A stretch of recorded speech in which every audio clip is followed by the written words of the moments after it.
Hello guys, welcome to episode 3 of this course about building a real-world application using Angular. In this episode, I have decided to talk about Angular services and dependency injection. Right now, the data that we have inside of employee list is hard-coded in the employee list component. It's an array of employees. If you have watched the previous episodes, you know what I'm talking about. In this episode, we are going to refactor that. So we are going to use a service to provide the data to the components. We're going to talk about the services. We're going to talk about why we would need to use services. We're going to talk about dependency injection. Then we are going to talk about creating an employee service. We're going to refactor the employee list component. Right now, the employee list component maintains a list of employees and then shows those employees in the template. We are going to refactor that to make use of the service, and we're going to see some best practices for our application in terms of separation of concerns and state management along the way. So let's talk about services.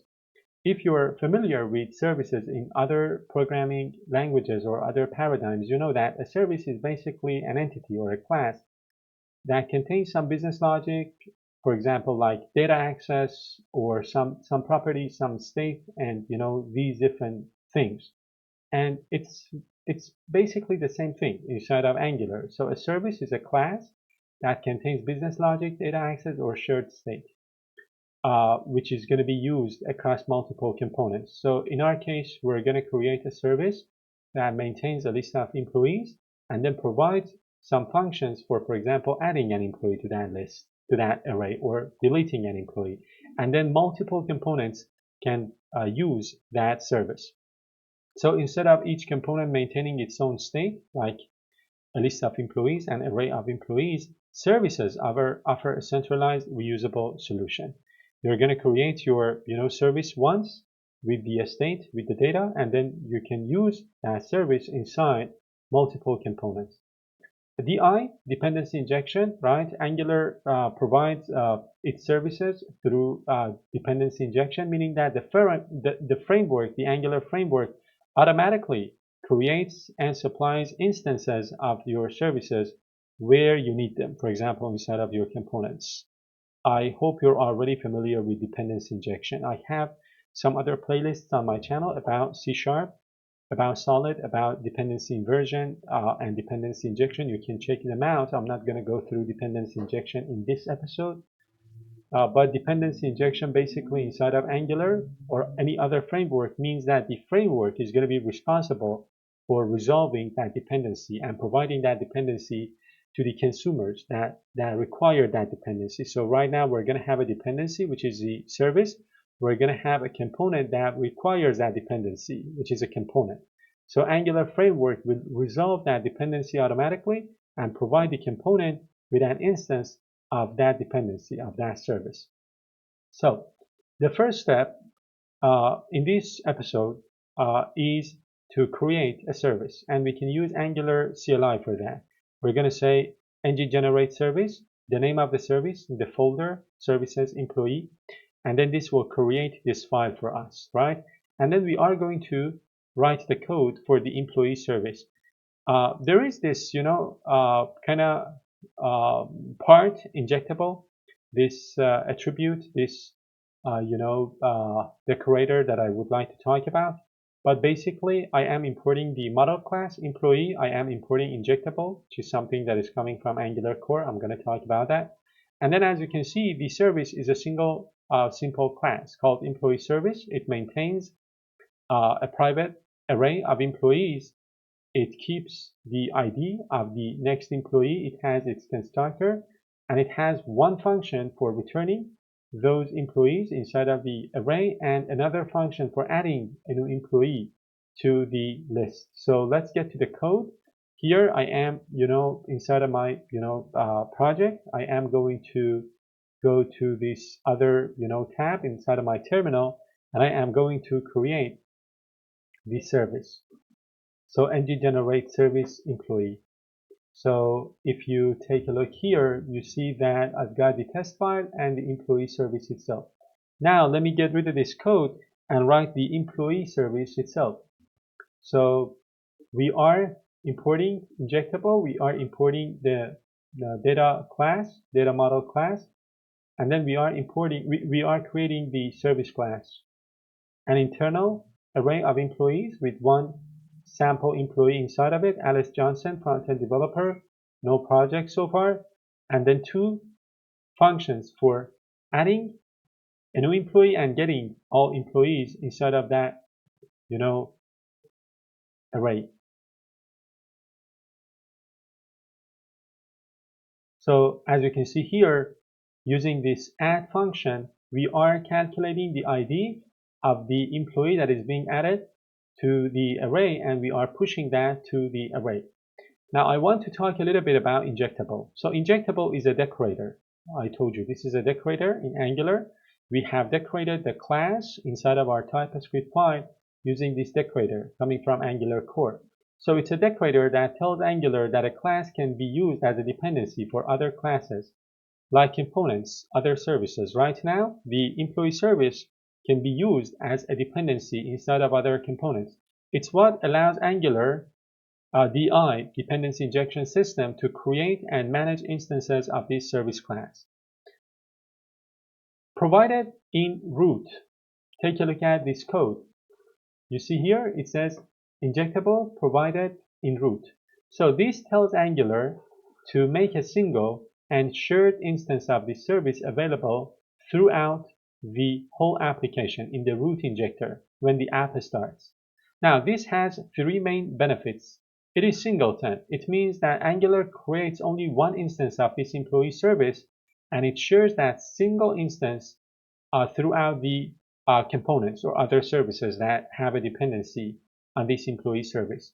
It is tree shakeable, which is a concept like at an advanced level. When we say that a service is tree shakeable, it means that if service is never used, Angular will remove it from the final bundle of your application for performance. But of course, we are going to use this service. And no need to add it manually in any provider's array, like for example, app module or component decorators. So it is provided inside of the root injector of your application. It's going to be a single instance, singleton, right? It's going to be tree shakeable, and there is no need to add it manually, in any providers. Now, best practices: use provided in root to register the service throughout the application wide, and this return. The next one is to return a copy of the arrays to avoid unintended mutations. If you take a look here, inside of the get employees function in this, employee service, I am returning a copy of this employees array because I do not want to, mutate the data inside of the array. I want the mutation to happen only through this add employee. Now, the next step is to refactor the employee list component to use this service. Previously, employee list used to maintain the array of employees inside of it. Now that array is inside of the service. Now what we need to do is to import the employee service, as you can see here, right? And then inside of the constructor, we are going to take in a private instance of the employee service. This code allows the Angular framework to inject this dependency automatically into your component, and then you will have access to this employee service, as you can see here. For example, inside of the unemployees added, which is a function responsible for handling the output property of the employee form, we are going to make use of this service. The service instance is created here. And then using the lifecycle hooks in Angular, like ng-on init, which is something that I am going to discuss here, I am using this service. I am using the get employees to get a copy of the employees array, and I am populating this local array of employees using what is returned from this get employees. So this service maintains an internal list of employees, and the component itself has a list of employees inside of it, which is going to get populated using this function. Now, what I want to do is to go to my employee list component. As you can see here, right now we are maintaining the list, the array here. But right now, the array is going to be inside of the service. So what I need to do is to get rid of this code altogether and write down the new version of this component. We are importing the ng on init, which is something that I'm going to discuss with you. We're importing common module. We're importing employee type. We're importing the employee service, employee form component as the child component for this employee list. And then the decorator, the component decorator, it's a standalone component. Then we are going to export the employee list component class. It implements on init. It's a lifecycle method. A local employee array, the constructor with the dependency. ng on init is going to populate the internal array, and on employee added is going to use the service to add the new employee and then get the new employees. If you take a look here, I told you now the service is responsible for the operations that you need to carry out on employees, like for example adding an employee or getting all employees. The data access code has been centralized inside of the employee service. Now the component is clean, right? The component doesn't have to manage the employee array. It's going to be inside the service. Of course, this component has an internal employees array, but all the CRUD operations are going to reside inside of the employee service, right? Now let me talk a little bit about ng on init. ng on init is a lifecycle hook method in Angular. When you implement the on init interface, as in the implements on init, Angular calls ng on init once, right after the component created and its input are initialized, but before it's displayed on a screen. And you can do different things with this lifecycle hook. For example, you can load initial data from your service, or you can run some setup logic. Right now, we are implementing on init here, and we are loading the employees using the service, and we are populating this employees array.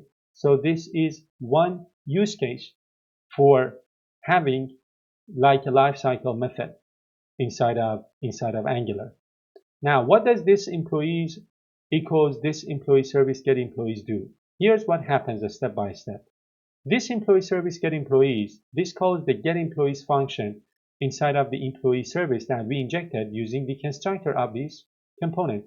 That method, as I told you, returns a copy of the employee list to avoid direct mutations, because the mutations need to happen through the functions provided by the service, like for example add employee.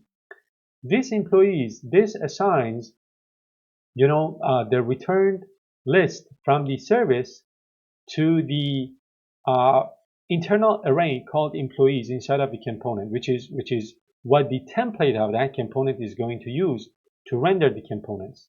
So we have one centralized employees list in our service, and then we have an internal employees array in our component. Why not do this in the constructor? Angular's best practices use the constructor to inject dependencies. We did this. If you take a look at the component, we are using the constructor to inject the employee service dependency. Use ng on init to do work, especially anything that relies on Angular initializing the component, or like loading data. Here we are loading some data. We are loading some data from the service, right? Now the next step is to test the application. Of course, we can test this. This single, developer is coming from the service. I can go ahead and write my own name, and I get this right here. So as before, these are bounded. These are bound to the new employee inside of employee form using two-way data binding. If you remember ng model. And whenever I add an employee, an event is going to get sent to the parent employee list component. That employee list component is going to handle the process using this code. This code is responsible for handling that output property. It is basically communicating with the service that has been injected to add the new employee, right? And then to update the internal list with the new employees. So it's going to call the get employees one more time to update the list, and this list, this array, is used by the components HTML file, the template, to render the list of employees. And that's it for this episode. In this episode, as the summary, we created our first Angular service. We kind of talked about DI, dependency injection. We did dependency injection through the constructor. We refactored the logic from components to services for separation of concerns, and we used ng-on-init for initialization logic. I hope you've enjoyed watching this video. As before, if that's the case, don't forget to give it a thumbs up and stay tuned for the upcoming one. Bye-bye.